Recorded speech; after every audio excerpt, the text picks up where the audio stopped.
Well, me personally, 2 years ago with COVID was the first time I worked with Scotia. So I don't, my own opinion is like, I came in, into it and I saw what they had done, and they done a great job, so I don't think that that's part of it. I think they put a lot of effort, a lot of time, a lot of work.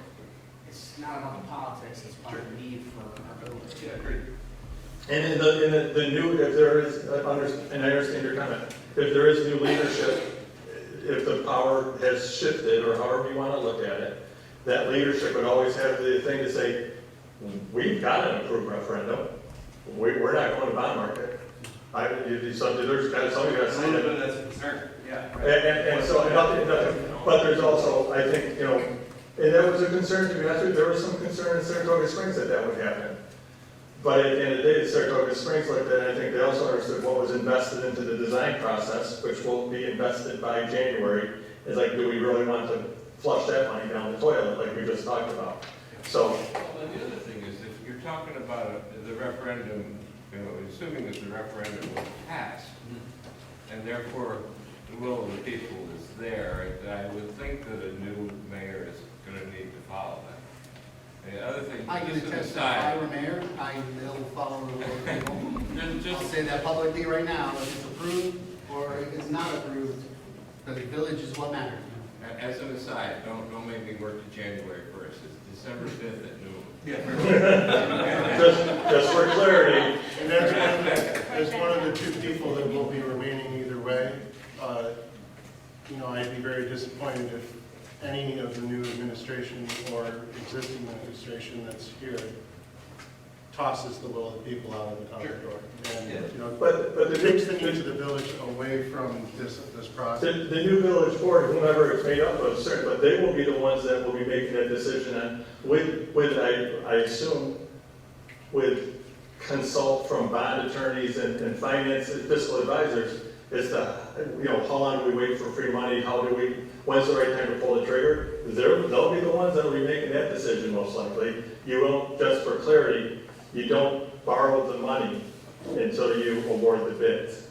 So the borrowing of the funds will happen sometime in 2023. As soon as the referendum passes, you don't go out and borrow the money. Okay, so there are what they call bond anticipation notes. Those could be secured in 2021 because that pays for the design piece of it. In case the village has 600 or 700 sitting on the table, you take a bond anticipation note, right? Anticipating buying a large bond to get to the next phase, right? But the big bond, the big chunk of money will not be encumbered until the bids are open and you need the money, because once you encumber the money, you have to own it for 7 years. You can't borrow the money, sit on it, and say, oh, sorry, we don't have a project, and give the money back. No, you will pay interest on that money for the next 7 years, and that's position. I know there's not an elected official that wants to be in that position. The other thing to point out, just to answer your question too, while Huber Brewer came in, before COVID, the citizen committee that actually began the prospecting of all this actually began under Mayor Chris Casper. Yeah. So that was a major shift when Chris Casper retired. A new mayor came in, but there was also Tom Tiberio, who was the trustee assigned to leading the early part of the committee, also moved out of the village. We had yet another transition. So there's been several transitions over the life of the project, and the project, with the exception, the only thing that derailed it was COVID. And the needs of the village services, and that's important. Yeah, that's gonna change. Yeah, that they have to change. I just have a question for the Yes. trustees. We're not going to spend any ARPA money on any of these buildings before the referendum vote, are we? Because it would be, How do you know all that? I think all the money before the referendum is pretty much done. And, yeah, Well, we'll have to put out some money for the poll workers. yeah. But it's. So then, Are you talking Hang about? on one second. I'm just talking about normal maintenance. Like last night, you guys were talking about generators and all that crap. There's no money being put into the current building. Okay, so your question is, are you freezing capital improvements in the existing Yeah, Are you building? freezing improvements Repairs. on the current building until the referendum next month? 'Cause we're Is there not- anything, are you looking to do any repairs on the building in the next 30 days? We don't have any plans. Okay, so no, they're not gonna invest any money before the referendum. Steve, we did talk about using ARPA money to replace the roof. We didn't have wouldn't be necessary whether we do this project or not, because the roof is leaking, like I said. And we can revisit that after. We could. Right. If the referendum, yeah, if the referendum gets, Part of the renovation of Village Hall, did that include a new roof though? Or Yes. is- Yes. it does. Then why are we talking about replacing the roof if the new? So- I'm just asking, because I'm not trying to. In case I would guess this in case it fails. In case the referendum fails. In case it fails. And one of the things, and again, this, we're getting, which is fine, but once the project is approved, and we talked about the phasing, one of the phasings might be, we might put the roof of the municipal building in with the fire station bid. Let's protect what we've got, whatever makes sense, you know what I'm saying? And so that's I'm all, not saying there shouldn't be a new roof. but they should be But freezing, we shouldn't be buying a new roof now. no, and then ripping it off. Including the new roof in the estimate. I did a huge master plan for the city of Utica, and one of the key components of it was, you keep investing money in buildings that you're saying you're gonna tear down in 5 years, why are you doing that? And they're like, you know, that's a good point. So they kind of reallocated their repair funds to the buildings that the master plan said were the longevity ones that were gonna have the biggest window for usefulness.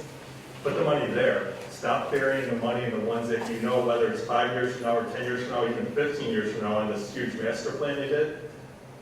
Let's let those kind of go to HE double hockey sticks a little bit, and because we're probably gonna knock them down. So that's, again, part of that process. Other questions? Can we build a new police station and then give the fire department the old building? No. I tried. We can't. I was just part of. Dan was over there elbowing. Taking out the way home. Space being the problem, that's the issue. And the existing building, while the renovation and repairs of it will be challenging, the cost per square foot, anytime, and renovation can be expensive, but you're not gonna even begin to approach the cost of new construction. Anytime you can start with a foundation and walls and even half a roof, you're ahead of the game, right? So we want to use what we have, because the other option could be just bulldoze the whole thing, start from, and build 2 new buildings, and you don't want to see that number.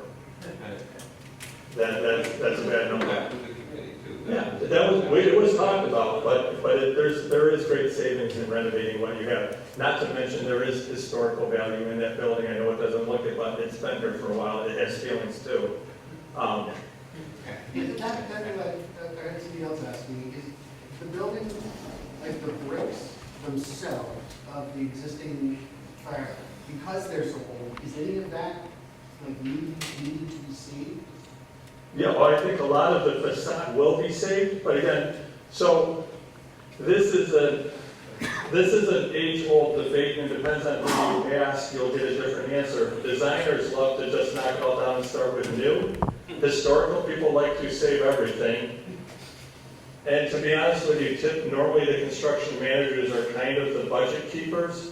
So we could do forensic, what I call forensic investigation now, to determine if all of the brick ties on the building have disintegrated to a point where we're gonna have to strip a facade or not.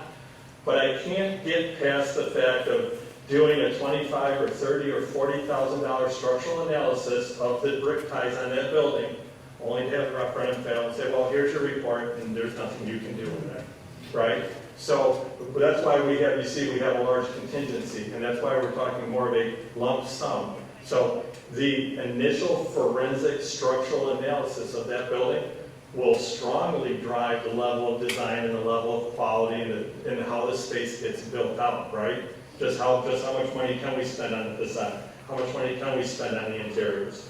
Are we going to go with, this is a nice floor system right here. VCT is about half the cost of this.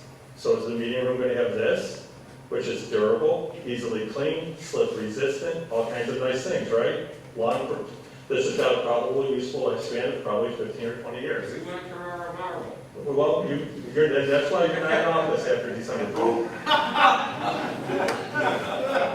If you're shooting, we have that contingency fund. Yeah. All of these Uh-huh. buildings, and if it's not needed, Yeah, it won't get spent. and will get spent, and that comes off of. The tax implication, that's right, that's right.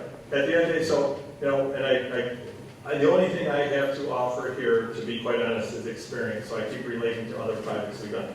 Charlton had a $210,000 contingency, 200,000 on 4 million. They used 70,000 of it. The $130,000 was money that never got borrowed. So they didn't go borrow 4 million, they went and borrowed 3,870,000. And it had, they saved whatever that percentage of that 4 million was money they never borrowed, that they would never have to pay back, that they would never have to pay interest on. It's just the way it worked. They didn't need anything else. Everything they needed, they got, and they still have over $100,000 left. So it does happen. You know, but it's, you know, it's case by case.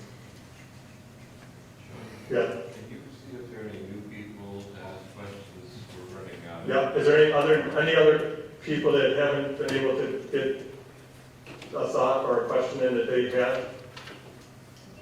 All right, then, thank you very much for coming. Have a good night.